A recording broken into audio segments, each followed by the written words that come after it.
I used to be an advocate for cancer. I'm a cancer survivor, and I really liked advocacy and working in the nonprofit space, and I've had migraine my whole life. Like, there's a lot of people doing things in the cancer space, but nobody really knows a lot about all of the different headache diseases. There's like 100 of them.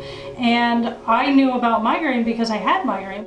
So ClusterBusters gave me a home as an event coordinator. And then I took the lessons learned there and created Retreat Migraine. So I see organizations like NHF and ClusterBusters and Miles for Migraine driving research forward, and this is a whole community of people doing all of this.